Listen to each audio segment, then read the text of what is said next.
Okay. We're going to give folks a couple of minutes to arrive. You should be able to see a little poll which will be asking, where in the world are you dialing in from? Very curious to see where everybody is. Also, if you would like to come off camera, you're absolutely welcome, but there is no pressure. But it's so nice to see lots of faces, especially some familiar ones. Hey Ved, hey Lorraine. And I'm seeing James. Was with us in London yesterday. From Inverness. Oh, it's hey Alex, where are you? Awesome. We're going to give people maybe one more minute and then we will get started. Oh, what did I do? I did something. Okay. All right, I think we should kick off because we have a fantastic session coming up with our good friend Zach. By way of intro, if we haven't met already, my name's Millie. I'm the founder of Generalist World, and up maybe in the left-hand part of your screen, you will see Edja. She is our community operations event queen, although she's not wearing her crown today. And I think we should put some public pressure on her to actually she literally does have a crown. So she will be running all of the technical stuff today. So if you have any problems, hopefully you won't, and we will together be able to hopefully figure it all out. We are in our very first summer school session.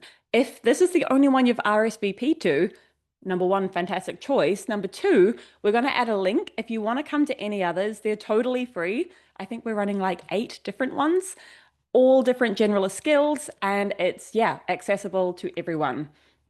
All of the sessions will be recorded, so don't stress it if you can't make that session, but do RSVP so that you get the recording. Okay, it's school. It's summer school. So I made up a couple of rules, but don't worry, they're not bad rules, I don't think. The first one is to be here. I know how these webinars go. I know how these events go. You're here, but you've got 6 other tabs. You're on LinkedIn, you might be on TikTok. Close them all down. Be here with us. You've chosen to be here. You've chosen to show up. Be here with us for the next hour. Number 2 is be collaborative. Get involved in the chat. I don't think I need to tell anyone that. I can see the chat going a little bit bananas. Fantastic. Swap your LinkedIns. This is a chance to get to know other generalists. And particularly if you've felt like quite alone in this career journey, fantastic chance to meet other people. So be collaborative. Be kind. Number 3, we are a big group. Goes without saying, please be respectful. Use the chat to be kind and to be helpful, to share your knowledge. We are going to have everyone on mute because we are such a big group. But when it comes to Q&A, you can just raise your hand through using the little react button, and Edja can take you off mute. And number 4, be brave. Be brave. If you would like to post about what you are learning in this summer school, post on whatever your favorite platform is. Tag Zach, tag me, tag Edja, tag Generalist World, and we will all help amplify you. That is all from me. Thank you so much for being here. I am so excited for the session. Community building is our bread and butter. Absolutely love it. And we have one of the best in the industry. We have wrangled to get him in the room to share his knowledge with you today. So without further ado, I'm going to hand over to Zach. Amazing. Well, thank you so much, Millie. I'm going to try something on Zoom, and you tell me if I suddenly become big for everybody. Someone give me a nod. I can see a few faces. Nice. All right, we did it. All right, let me share my screen, and we will get started. All right, yeah, so if you're wondering why I'm dressed like this is a pretty exciting moment for me. This is the first time I've ever gotten to teach summer school. So obviously I'm out here in New York City. It's 95 degrees Fahrenheit, maybe 35 degrees Celsius. This is very warm, but I am so excited to be presenting to you the very first of the summer school series of Generalist Skills. And today we're going to be talking about building thriving communities. I will do my best to be watching the chat. I will also mention we will share all of these slides with you at the very end. So do not worry about having to take screenshots. You will get all the slides. And please, yeah, feel free to like ask any questions. We'll pause kind of midway through to like get some of your feedback as well. So very excited, and let's get things started. We have a lot of presentation to go through. First off, thank you again to Generalist World. As a, just kind of a note, this is how I've always imagined teachers operate. These are some of my role models of TV teachers. So you can already tell what kind of vibe I'm trying to bring to this class today. It will be as entertaining as possible. I will make sure the full hour is as rewarding, entertaining, and educational as humanly possible. So I am Zach Hawtof of Tightknit. I got started in the community business about 10 years ago at Salesforce. I was part of what was called the Community Cloud. So we helped launch communities for tiny little businesses like Google and Home Depot and Disney. And so we helped these massive companies deliver these massive community experiences across the globe.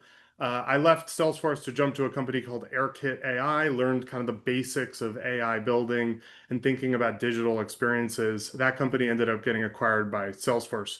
And then I went, you know what, I'm going to do my own thing.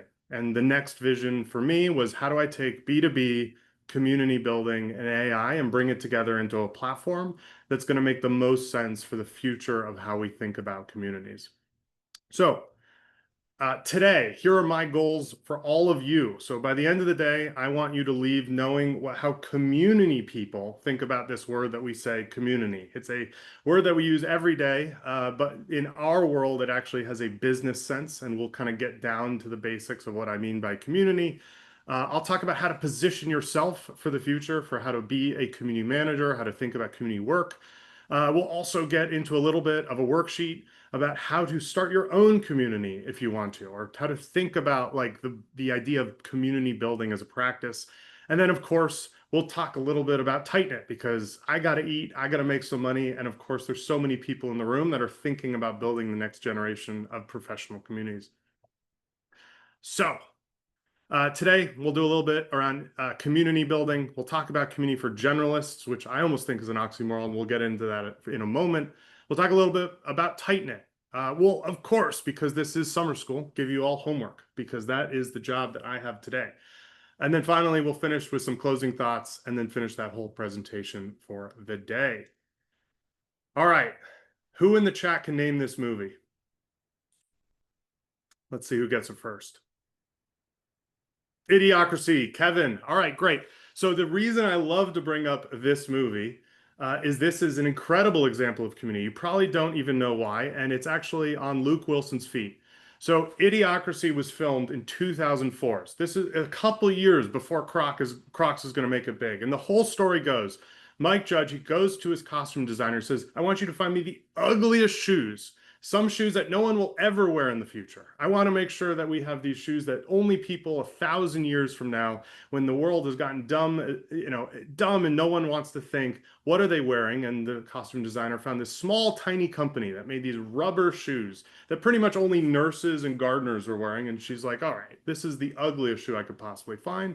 Let's go put this shoe in the movie. What they didn't know is that 2 years later, when this movie would finally air, Crocs would become one of the biggest consumer brands and fads of that stage. But what they didn't realize is the lasting community that would be built around it. And the reason that Crocs is such a strong community brand is because they built a shoe that became a canvas, essentially, for every single person to think, what do I want to be? Who do I want to be out in the world in this ugly shoe? I don't think anyone would tell you that a Crocs without one of the little gibbets wouldn't be an ugly shoe. But the experience that people were able to build, this connection that they were able to do, allowed them to scale this entire company over and over again, because what they were able to do is reinvent themselves for every single part of that community stage. And my favorite culmination of this, some people might remember this, is Crocs made a child's Lightning McQueen shoe. And it was so popular that it actually ended up getting 290,000 signatures to make an adult version of this shoe. So they ended up making an adult version of the shoe, and it sold out immediately. And hopefully one of you has one of these pairs. But I don't personally have Crocs, but I love the story of how they've built this community brand. So that is what community can do in this world. And we'll talk a little bit about how you can kind of bring it to a modern business sense. So first off, what is a community? I want to be very clear. This is not a community. A lot of people go out and go, I have a newsletter. I have a community. And one of the things that you're not thinking about is none of those people are actually able to collaborate with you. They are your audience. They're actually, experiencing your knowledge, but they're not actually able to contribute back to kind of this larger group. Then there's the group in Instagram, and they're saying, I have a community of people in Instagram. Well, they're talking back to me, so that's a community. Well, no, this is an engaged audience. This is an audience where you're actually building relationships with the people that are essentially your fans. With other people call this a fandom. But this is a community. All of you in the chat responding to each other right now, that is building a community, because this creates a potential n squared number of relationships. You're pulling yourself out of the equation and creating a network, this kind of system between individuals to collaborate, not with each other, or not just with you, but with each other. So I just want to highlight, a community is people united by purpose, not just by presence. And one of the coolest parts is how community is growing in this day and age, right? So we're watching a massive amount of consumption, right? We're able to create content like this. And what we're finding is that, especially in the younger audiences, there's a massive gap. This sense of belonging, this sense of shared interests, we've kind of lost that, that generation. And so we're trying to bridge together this future of where community can bring people together, where they can share, they can collaborate, they can connect. And we're thinking about how to build this future where we can actually all collaborate together to create a better future. I want to bring up some more stats for you, just so you can kind of have these as well. 62% of Gen Z agree when it comes to social media, there's too much media and not enough social. And I think that's the beauty of what social media has become. It's become an entertainment platform, more so than a community platform. What used to be Facebook of when I was a kid is now more of a system for getting news and connecting with the people that you follow. So what we're finding is that people have started to gravitate away from social as a community platform and more to places where they can find a sense of belonging. And there is a massive industry focused around that. And that's a lot why you guys are all here today. So I'm going to pause here. I see a lot of questions coming in, or a lot of comments as well. So first takeaway, a little bit of brain food for everybody, is that community is people united by purpose. As the world's getting noisier, we're going to seek more authentic experiences with people who understand us. So I don't know, Millie, I don't know who's asking me the questions, but if you saw one question, I would love to take one if there is a good one. And if not, I can keep going. I think keep going for now. Okay, great. So we're going to talk a little bit about community for business, because whenever one of these massive shifts take place, there's obviously an opportunity for people to help support that change. And so this is one of my favorite slides from a guy named Gareth Wilson, lives out in London. He runs a company called Community Inc. And it's all about community return on investment. And community really is the ultimate generalist tool, because what you're able to do is think about how community lifts all boats, whether it's for marketing with content creation, SEO, ambassador programs, building support, so deflecting cases at scale, so making sure that customer cases are never even filed, people-to-people support, right? Actually connecting individuals to each other to solve their own problems, sales, finding your partners, getting your people ready for upcoming changes, helping them discover new products that are actually inside of your system, success, honest reviews, adoption rate, talent. Some of the best people to hire for your organization are usually the most passionate. So a lot of people go straight to the community to find the individuals that are going to help them lift their boat. And then finally, product, right? So just knowing what to build next, getting the feedback, getting the ideas, all from within the community. And so all of these things are this connected ecosystem to build essentially this generalist tool set that you become the CEO of what I call customer love or member love. You are essentially in charge of everything that is not product And you're building around this space where you're actually creating kind of all of the different layers for your business, and you become kind of one of the faces of the company. All right, any questions, or should I keep firing away? We'll have plenty of time at the end too, so. Okay, keep going. So we're going to talk a little bit about Tightknit. This is what I spend all day on. We build a community platform for Slack, and I'll talk to you a little bit why we thought about this direction.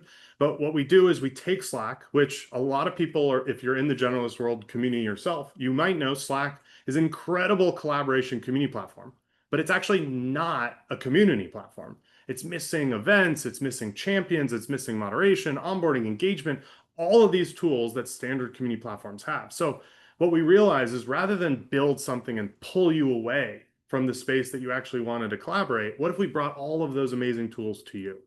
And so we always, like, I've been in the community space a long time. So this is a high level B2B overview of what I see as the world. So with community, there's really two types. There's conversational communities and modern forums. By the way, if you see me looking this way, that's because you're all over here. Just want to let you know. Conversational communities and modern forums. And those do two things really well: engagement and discovery. And they don't tend to cross over from each other.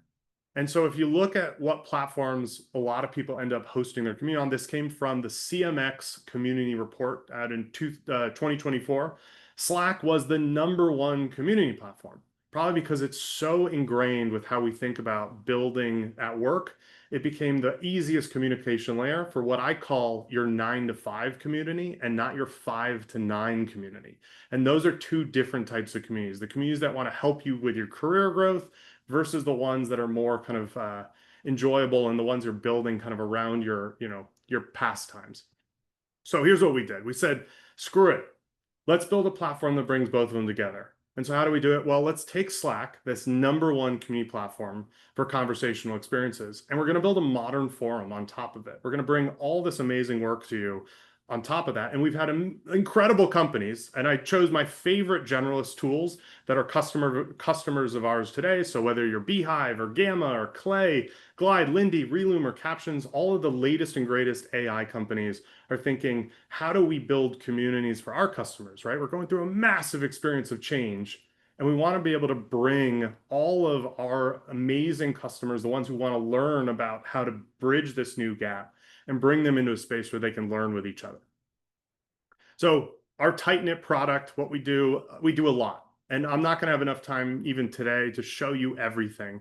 So we're going to talk a little bit about some of the customer stories that we've been able to help with. And I'll show a very fun little demo of what we do, so you can kind of dive into how our product works and how it helps these communities build. One of my favorite communities was working with the Culture Amp People Geek community. We ran an amazing pilot with them where we were building a culture of recognition. So this is now 50,000. I got to update this slide. 50,000 HR and people specialists that were kind of looking for ways to be able to recognize each other. So what we did is we created an entire badging and gamification system. And gamification can get a lot of pointed opinions, right? Some people love it, some people hate it. But what we realized is we could actually build it in a way that promoted more recognition than competition. And those are both gamification systems. So we went ahead, we powered for 200 or 120 of their ambassadors this new program to give them the recognition that they deserved in the community. And if you're part of that community, you probably have seen some of these badges and frames for the ambassadors within there. A little bit of social sharing. So with the Dovetail team, we helped their 8,000 PMs and UX leads. I believe that's now 11,000. We helped them scale their event programming. So we were able to take a massive community event system and allow them to push and share their own events to public channels as well, all deriving from their Slack community. One of my other favorite things is you can brand the community on Tightknit. So Mixpanel, another customer of ours, they're able to take their community and build exactly this white labeled brand. So Tightknit doesn't even show up as kind of the underlying layer. So you can actually build the business that you're trying to build on top of your product. And then finally, because I want to call out that we're not just a B2B product, we also help a lot of creators. This is one of my absolute favorite stories. So if you know Cody Sanchez, she's one of the leading influencers of people that are basically buying up small cash flow businesses to create these wealth engines. She runs a community called the Contrarian Community. And so we've been able to help them actually create what we call a one-click event registration platform. So inside of Slack, they're running hundreds of events. They ran 260 events in the last year with 22,000 registrations. I cannot even understand how this is happening, even as a part of the platform, but an incredible number of growth, an incredible amount of growth building as a creator business, thinking about Slack as the backbone and ecosystem. So I'm going to jump into a demo, but I like to keep pausing because I'm sure there's like maybe a question or two. So I don't know. Keep going. Question? There are a couple of questions, but maybe some of them are about Tightknit. So maybe, Cool. yeah, you Uh, go on and then I ask the questions afterwards. I'm saving them on a document. And I will add at the very end, right? So we have our own community as well, of course. And so if you have questions about Tightknit, I'll make sure that you can join that community at the very end. There will be a QR code and a link to join to learn more. And that's a great way to get in touch with me as well after. So if there are other questions, yeah, feel free to post them in the chat. I'll do my best to keep going quick, so we have a lot of time to kind of get and dive deeper. All right, so it's demo time. So I am going to jump into, and let me make sure you can still see my screen. Yes? Okay, someone give me a thumbs up. I see, yeah, okay, I saw Lorraine's hands shoot up. Thank you, Lorraine. So this is the Mixpanel community. If any of you go to community.mixpanel, community.gamma, community.beehive, community.clay, Lindy, you can go and find, this tight-knit site that's connected, this overlay over their Slack community. So you can go and discover what's going on inside of those various experiences. We're able to deliver this as well for those creator platforms. So RevGenius is a 60,000 person community of revenue leaders. They're using this as well to help drive more engagement and bring more people under the fold. They're basically building social proof and SEO so people can go and discover their platform and then join the community. And well, look at this. Wait, obviously we don't support Pokemon. Don't worry, I know, but I love this demo. This is one of my favorites. We just found a wild Eevee. So we're going to go jump into the Slack community and go catch this wild Eevee just so I can show you a small little demo. All right, so we're going to jump into Slack. It's going to direct us in there. So now we're in our Slack community. Maybe I'll make it a little bit bigger because I'm sure it's hard to see. Before I go and do anything, I'm actually going to show you the Tightknit application inside of Slack. So if I jump into Tightknit, we're a supercharged Slack app, right? So what we've done is we've taken this modular experience to help you build your community, your companion forum site, so those sites you were just able to see, event management that we talked about with like Contrarian. We'll talk about gamification and building out those gamification scenarios, as well as member engagement. So onboarding messages and polls. And actually one of the most popular for these creator communities, anonymous posting, because sometimes you don't want to put your name behind a question you might have. And so all of this ends up becoming this supercharged Slack app that allows you to build exactly the experience that you're trying to build within your community. And we're launching so many other features, including engagement, agent settings, all sorts of stuff that really help you up-level that experience. So let's go back to that Eevee and let's go figure out what we're going to do. So we have this Eevee here. I actually just created a new journey. And we call these journeys within the platform, this gamification experience. And we just created this new catch your first Pokemon journey. And all we have to do is throw a Pokeball, and we're about to go and experience what that journey looks like. So you can imagine this being used for onboarding, for different kind of campaigns that you're running. And we're going to go figure out what that looks like. So I'll jump in. We're going to throw a little Pokeball at it. And in a moment, if all things go right, we just completed our first journey. So we're going to go see what we just did. I'll jump into Tightknit. And look at that. I just completed a journey. I caught my first Pokemon and I just earned my Boulder badge. Look, if anyone's a Pokemon fan, you probably know exactly what I'm talking about at this point. And we're going to generate a profile photo. We're going to take our Boulder badge and represent it as part of our social frame. So this is my photo right here, this little Boulder badge that we're about to generate. We'll click that generate photo. And our little elves go into the back and they start stitching together this little photo. And all of a sudden, we now have this experience where we've generated a frame for ourselves. So we now have something that we can add as like our new social photo within the community, but also something that we can share to LinkedIn, to Twitter, to wherever you kind of exist out in the interweb. So all with just one quick little reaction, we've created an incredible experience inside of your community to promote your brand and also to promote your members for doing certain actions within the community. And what's also really fun is we can recognize the people that have earned it. So creating that culture of recognition to continue to drive more people to come back to those experiences.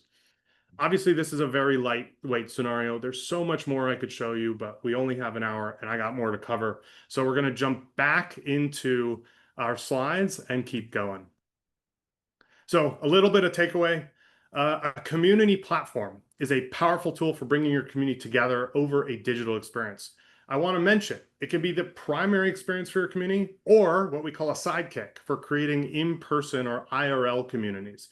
And I always believe that every in-person community probably needs some form of a digital presence to help people create more in-person scenarios. So just a thing to note if you are thinking about a local in-person community.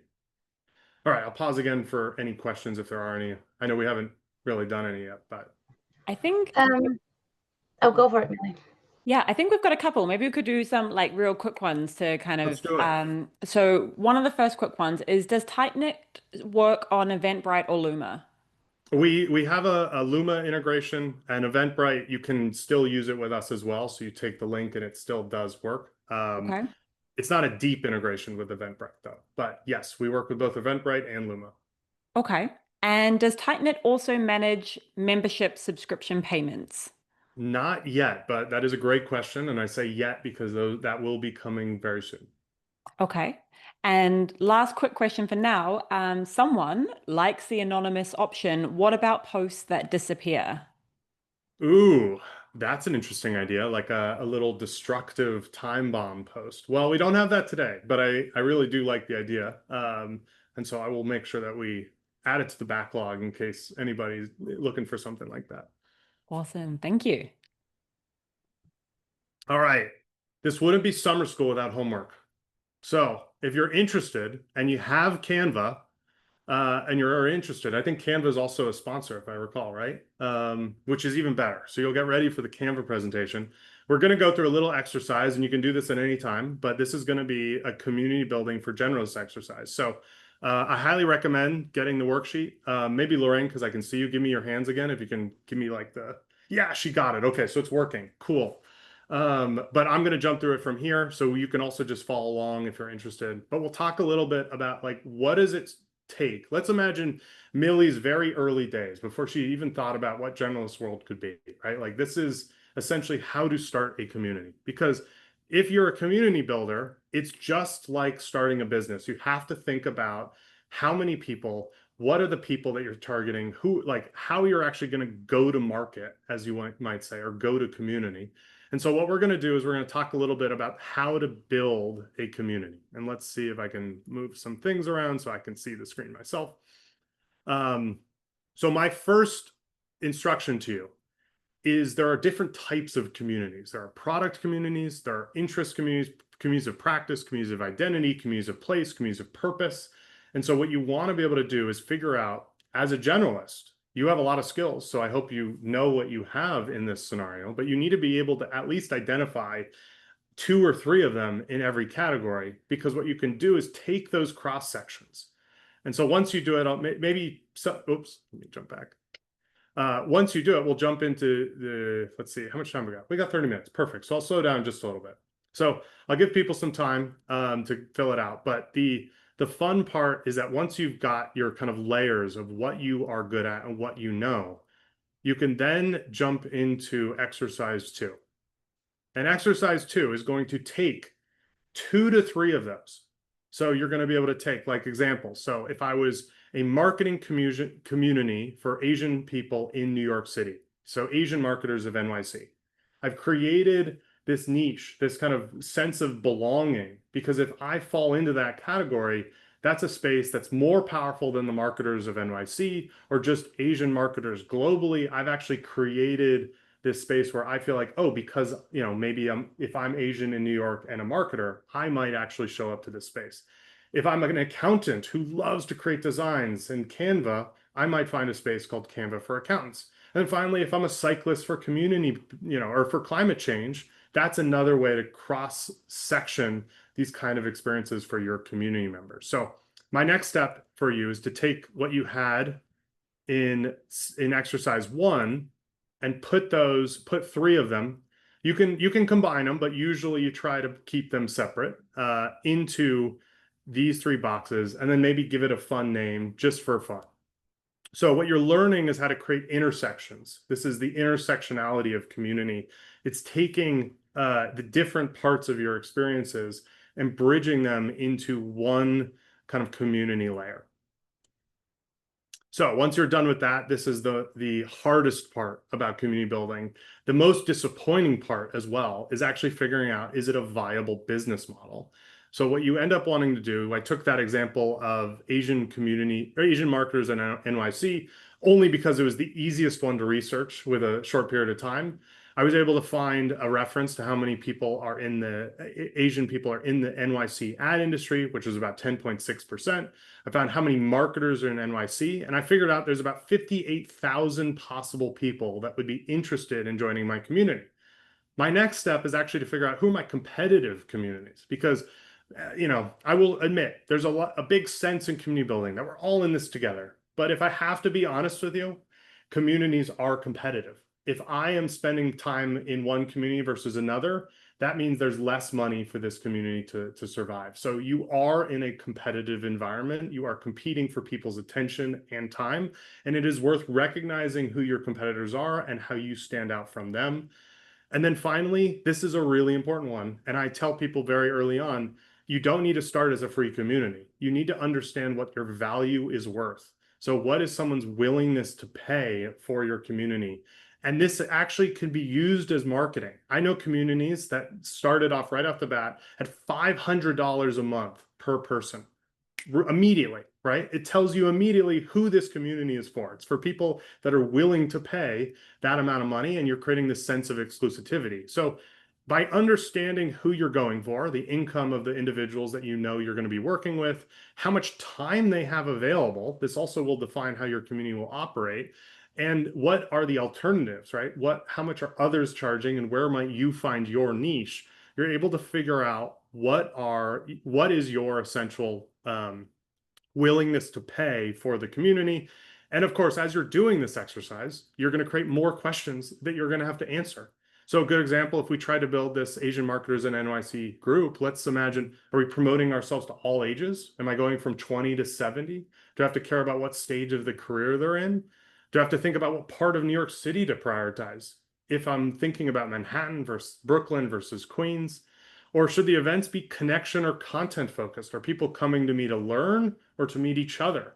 And so all of these questions start to form, and you have to be able to think, how am I going to answer that? So I have as clear of a vision as possible to paint for people that are inside of my community.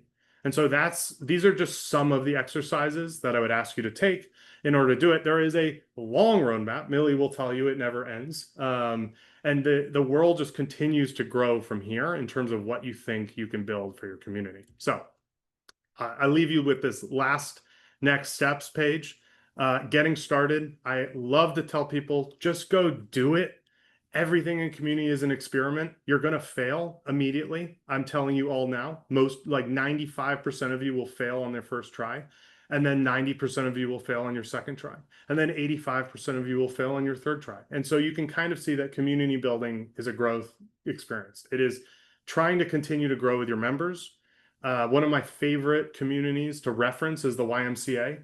I wouldn't have been able to join the YMCA when it first started. I am Jewish, so I couldn't have joined the Christians Association.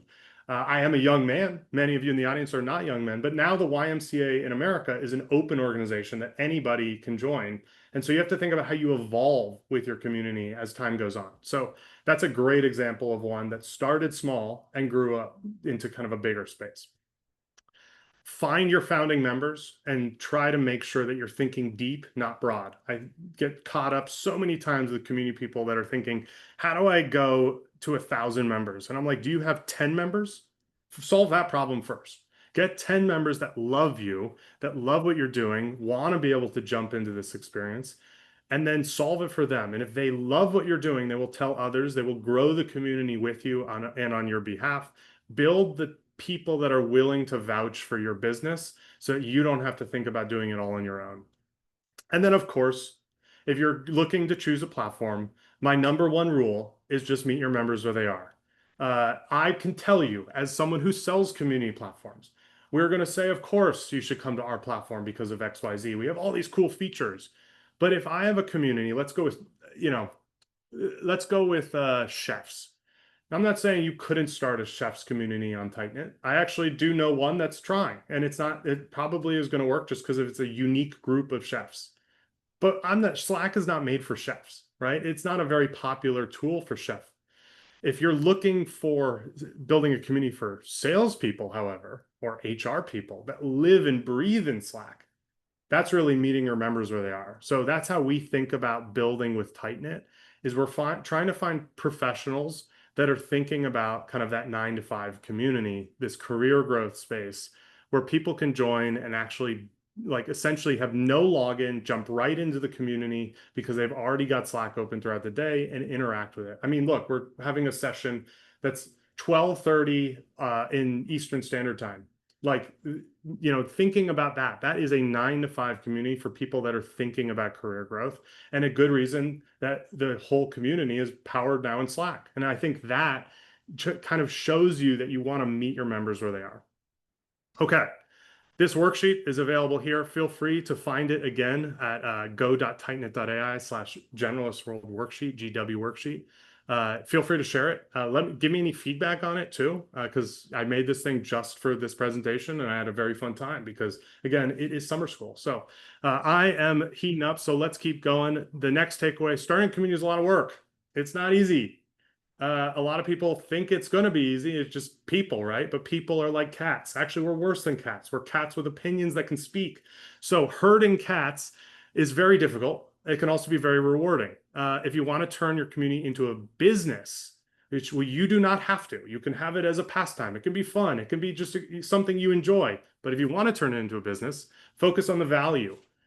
You do create value. I think there are a lot of community managers that go, why would anyone pay me to bring them content or connect them with others? But that is a lot of value for people who are busy, who do not have time to meet other people. And you are actually creating those experiences for them that many of them kind of find their outlets in life and enjoy.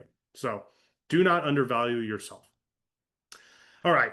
There's a big elephant in the room. One of the elephants in the room is AI. I haven't even mentioned that word once. That's pretty impressive, right? We got 40 minutes for a presentation, 2025. I didn't say the word once. So cool. We're going to talk a little bit about AI because here's my theory on what's going to happen with AI.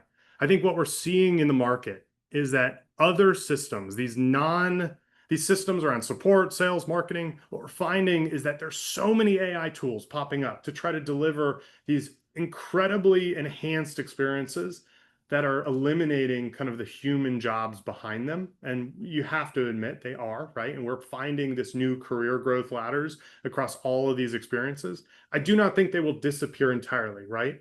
What I believe is there will be small teams of support, sales, and marketing that are able to deliver experiences that could not have been delivered before. However, community is one of the most human departments of any organization. One of my favorite things to say is not a single one of you in this room today is an AI. And if you are, I'm already very impressed. But if you're not an AI, that means 100% of the community building today is pretty much built around human beings. And so if we can imagine a world where, we continue to interact with humans, and I sure as hell hope we do, the community space is still going to thrive. And I think that is the future of how we should be thinking about business, is more built around working with others while these AI agents do the hard work, and we get to find creative experiences to build kind of the next generation of business and the next generation of how we want to interact in this new world. So you can tell we're nearly done, and great timing because we will have a lot of time for questions. We'll do a little recap of all your learning. So I hope you're going to leave today knowing how community people think a little bit about community. I hope you can also learn how to position yourself for community work. So thinking about the ROI of community, that whole graph of what does community do to lift all boats? And then finally, how to start your own community. So go get them, Tiger, if you want to go start that community. Let's go create kind of that next generation. And then finally, what is a tight-knit community? So if you are interested in the platform, you can definitely call me. I'd love to be able to chat and learn how we can help you start your communities as well. And then thank you, of course, right? So thank you all for taking time out of your day. If you're interested in having this presentation, so now that we've gone through all the slides, feel free to grab this QR code. And if you want to join the Tightknit community, you can find us at community.tightknit.ai. There's a QR code here. You'll probably get an automated message from me in about 2 minutes after joining. That's not me. I'm still here talking to you, but I will come in there and say hi. So please feel free to join, introduce yourself in the Say Hi channel. And we'd love to have more generalists in our space because we believe generalists are the best community builders because they already believe in the different tools that they have are going to be the most important for the job. So I have one final slide that I love to show, but don't worry, I'll jump back to the slide in a moment. If you're thinking about starting a community, this is one of my favorite slides. It goes really well with like thinking. I very much lean towards conversational communities these days. So you'll notice a few platforms are missing. But if you're thinking about demographics and industries, this is a good breakdown from my head and my head alone. So take it with a grain of salt of how to think about the community spaces that you're trying to go after. Okay, I'm done. And I'm going to take Thank this you. jacket. Summer school's over for me. It is so freaking hot, everybody. The scarf's coming off. The Let's get dedication, questions. the dedication. Round of applause for teacher Zach, who we might also be able to say is like the QR king. There is like a fantastic ratio of QR codes in here. I am taking notes on the QR. Okay, we have 17 minutes and we have a lot of questions. Edra and I have been collecting them in Slack. Are you ready, Zach? I am ready. Yes. Excellent. So what we'll do is we'll get through a few of these, and then if people do want to come up, you can also pop your hand up and Edja will unmute you. But first, question number one, how do you bridge the onlineness of many communities with the in-person aspect when a community is global? Yeah, I mean, I think so. So it depends on how you start, right? Like I think some communities start fully global first, and then what you tend to find is, some of your major like metro areas will actually go, hey, like I want to go meet this person. Good example. I'm from Denver, Colorado originally, and we had two of our community members who had never met before, both community people, and I'm like, hey, have you ever like met each other? And they're like, no, and they don't have a lot of folks nearby, so they actually ended up meeting, and we had our first little tight-knit gathering out in Denver, Colorado, which I'm very excited about. And thinking about how you can eventually create this system where people are going to do that work for you, right? Like you don't have to be the boots on the ground, and you want people that are, again, so invested in the success of both your business and what you stand for, that vision and that mission, that you can help people find each other in the spaces that they are. Of course, if you're going to the deepest cities of the Amazon jungle, you're probably not going to find a lot of generalists. Maybe you will. Maybe that is a new market for you, Millie. But I think that's a very difficult space to start. So think about your major metros and think about the people who would be willing. And there are so many people willing to put in a little bit of effort to create those communities with you, those micro communities within your space. Thank you. How, sorry, I don't have the names of the people who asked this. I will do that next time. So they're interested in hearing how this all translates to teams. So at work, they're building an internal community around sustainability.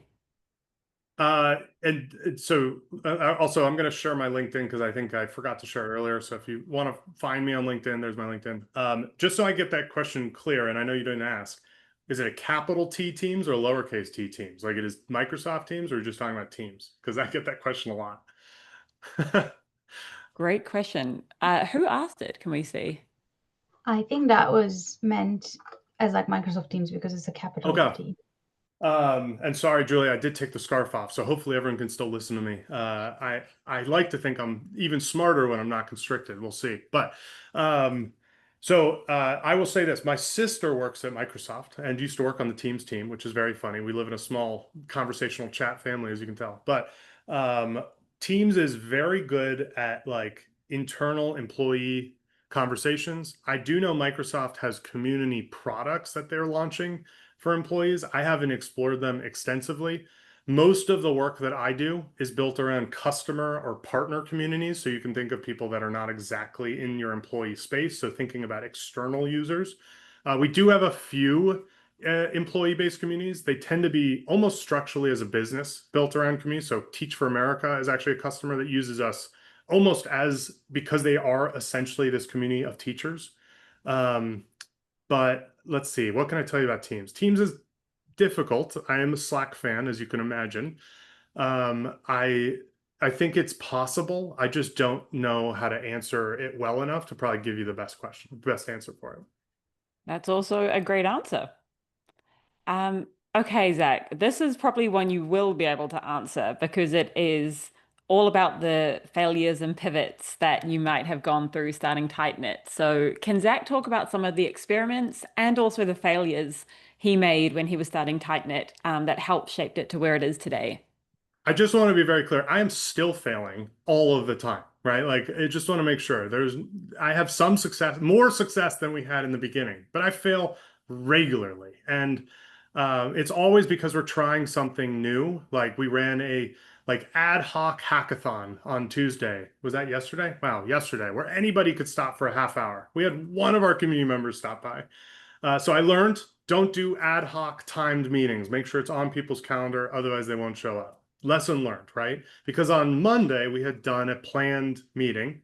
I had basically let people know for weeks about this meeting over and over and about exactly what we were going to be covering in it and why each of them would want to come. And so that was a good way to get people feeling like one, it's exclusive, one, it's built for them, and finally it was a space where they could come in and like actually get real value out of it and meet the other people that also wanted to share best practices. So I think one of the things that I tell a lot of businesses is in conversations with your customers, you're constantly getting customer stories and best practices. And then your business has to do the really heavy work of getting those customer stories, getting all that success built into like actual assets, making them trustworthy, not like having a marketer just spin it to be like fake news, essentially, and getting it in the hands of your other customers. Wouldn't it be easier if you just connected the two of them and they had a great conversation? And so that like I would say we started so early in the business where it was the community first before the product, and we were obviously building at the same time. Um, but what we've learned as we've gone is like building a community and a product are very similar. I think of my customers as members, and they have this shared vision with me of what a community can be. And the product ends up just being a means to the end, right? Like we are just building the product to hit the vision, but the vision is really what I sell. And so that's how I think about why community builders and product builders are getting so close. My suggestion to people early on, especially if you're thinking about starting a company, is actually start a community first. And the reason I say that is it is becoming impressively easy to build like vibe code. And I think Lovable, right, is also a sponsor. So like so easy to build tech and build POCs. It is not easy to get people's attention. So I run into a lot of builders who are like, I built this crazy tool and no one wants to use it. I'm like, you don't even know who it's for. You don't even know why they're going to use it. They can't see themselves in the product.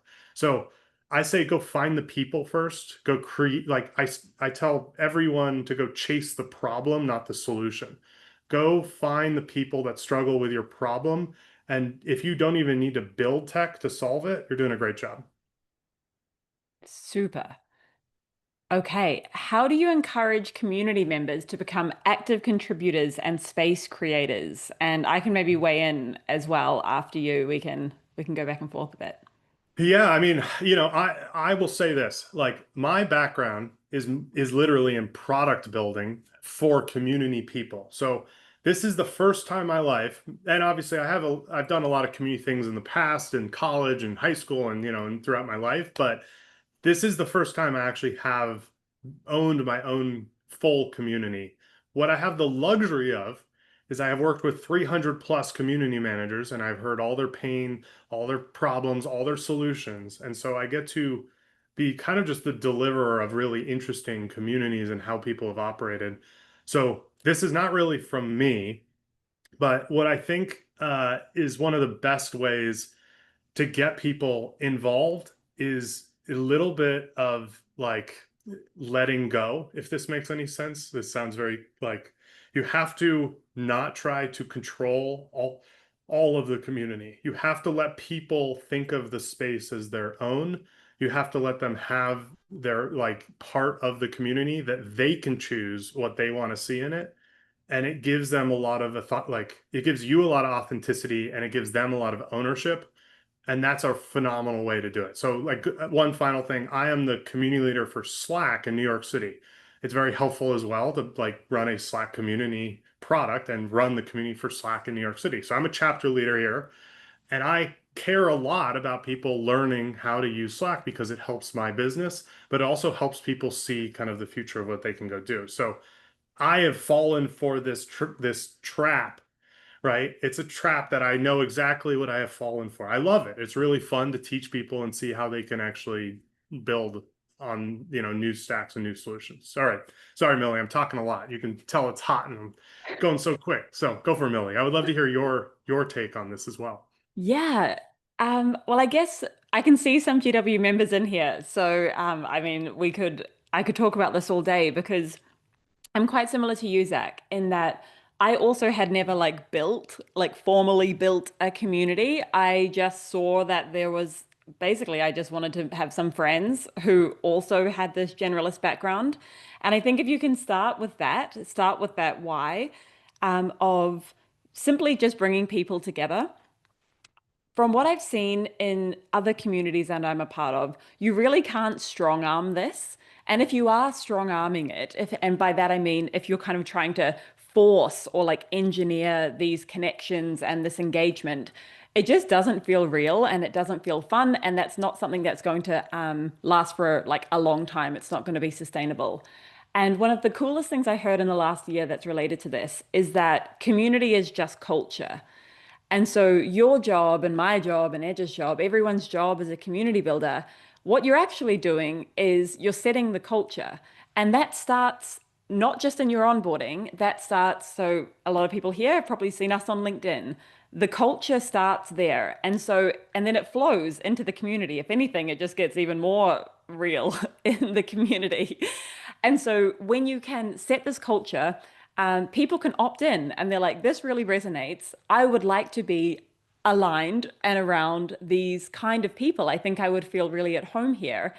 And then you don't actually have to worry about engagement. You don't have to like try and force the engagement because people are there because they're adults and they want to be there. They are choosing for themselves. And for me, that's, I think, yeah, one of the strongest ways to kind of build these communities. And I will add just fun. This is a fun one you can take. I think the word culture, and it's so lame, this analogy, but building communities like building sourdough, like creating sourdough. You take a little bit of culture and you let it grow in your bread, and then you take a little bit of that culture and you move it to the next loaf and the next loaf and the next loaf. And that is literally how you're creating a community. What you want to do is have a great small culture that can expand and pretty much never, like essentially expand into any size, right? And so love sourdough, big bread fan. So I think it fits my mentality of how, there's been so many companies that have created this culture that has literally lived 100 years, literally in this sourdough bread. And you want to be able to create that same environment with community where you, like Millie said, if you can build something really great with just a bunch of friends that can scale, that is how you're thinking. The only challenge I would have there, Zach, is saying that that was a lame analogy. I mean, I'm the queen of fermentation, and I think that was a fantastic analogy. So that is the only disagreement I would have. I'm going to take one more question from the chat, and then we're going to have a few minutes. So if anyone is really excited to get off mute, pop your hand up now. The last question I'll have from the chat is, can you provide guidance on how to use the community ROI framework in business planning to help start a strong community? Um, Yeah, I mean, it depends on if it's a community. So I focus. You saw the six, seven technically different types of communities. So my expertise is very much on communities of brand or product. So like focusing on those, and my other expertise is a little bit of communities of practice, and that would be like marketers, salespeople. So thinking actually this is a community of interest, just to be clear. So generalist is a community of interest. So my expertise for both, I would say for a community of brand, you have to have a great product, just to be totally clear. You can't have a great community without a great product to back it up. Um, One of the ways to build a great product is also to have a great community, because people will tell you exactly what the problems are, what they need. And if you listen, and listening is the most important part, you will have a great return on investment, because people will feel actively heard, and they will go and share like that you solved their problem. I can't tell you enough that feeling heard is super important for businesses. And then for communities of practice, this is one of the sad realities of it is if you want to start a great community of practice, you yourself have to put yourself into the community. I say this because a lot of people are like trying to pull themselves out of the community and trying to make it a thing, but you actually are awesome and you need to recognize that. And if you can be part, like I've seen so many communities fail because they think, oh, we're just going to make the community a thing, but it has to come from a great leader. You have to do a really good job of either knowing or learning the space that you're trying to talk about so people can actually build that trust and authenticity. And if you're creating connection, go meet a ton of people, right? Go find out who are the leaders in the space and try to bring them in. People are going to look to you for the answers. I look to Millie for every generalist question I might have because she's built this brand around it. And so it's that same mentality.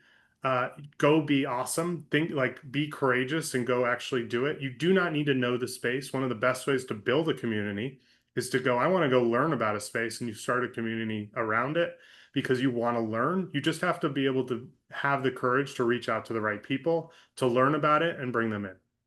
And you know the coolest thing? So Zach will come to me and be like, I've got a question about generalists. And then I will go to generalist world and be like, everyone help. Zach had a question. And so it's like, this is where, Zach, I think that's beautifully said. Like, if you're curious about it and if you want to learn more about this space, what a fantastic way. Like, I am not the person that knows everything about generalists, but I have a lot of generalists in my network now who I can lean on and ask questions and hear their experience. And that's how I'm learning. We have 2 minutes. We are going to have time for one person, I think. One person. Is there anyone that is feeling the bold, the brave, as we said at the beginning, who would like to come up? Just raise your hand if so. Yeah, be courageous. Somebody, this is your opportunity. You got 140 people that might join a community in here. Oh, thank you, Julia. No one's feeling brave. Well, I mean, if no one jumps up, I will say if you want to learn more, we have our own community, so definitely join. I would highly recommend it. If you also selfishly, right, if you work for a business and you know the community manager, please send them my info and or maybe them to me. And I just want to also say thank you to the Generals World team because this is a ton of fun. I generally spend most of my time teaching people how to learn more skills. And this is fun that I get to teach people that think of them like think they have a lot of skills, how to focus on industries and focus on key aspects. So definitely a spin of my normal talk. But I do really think the future of like the world is built around community building, and generalists are the best equipped to do that work. And so I hope to see all of you start some incredible communities in the future. And with that, thank you so much, Zach. This was fantastic. Wonderful to see everyone. I hope to see you at more of our sessions, and I will see you on LinkedIn in the meantime. Have a wonderful day. Thank you. Bye, everyone. Bye, everyone.